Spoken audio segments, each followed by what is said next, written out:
Sporadic gunfire has been heard in Sudan's capital, Khartoum, despite a new 7-day humanitarian ceasefire. Sudan's army and the paramilitary rapid support forces have been locked in a power struggle since mid-April.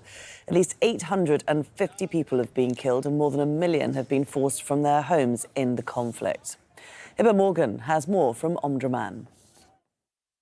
Within the first few minutes of the ceasefire between the rapid support forces and the Sudanese army coming into effect, loud explosions were heard in the northern parts of the capital, Khartoum, as well as in the southern parts of the capital. We spoke to residents in East Nile, which is in the northeast of the capital, and they say that they were able to hear sporadic gunfire and heavy artillery, and that they can hear the sound of the fighter jets flying overhead. Now, that's all a violation of the agreement that was signed between the RSF and the Sudanese army. As per the agreement, fighter jets should not be flying overhead.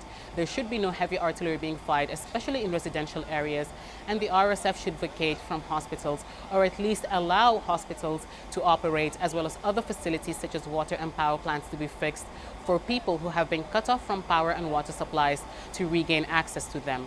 Many people here in the capital said that they were hoping that this ceasefire would hold, but they were very cautiously optimistic. They said that they were waiting to see what happens on Tuesday and Wednesday because they've seen how previous ceasefires between the RSF and the Sudanese army have played out. They want this ceasefire to hold because they want humanitarian aid to come in, especially after supplies in the market has depleted since the start of the conflict.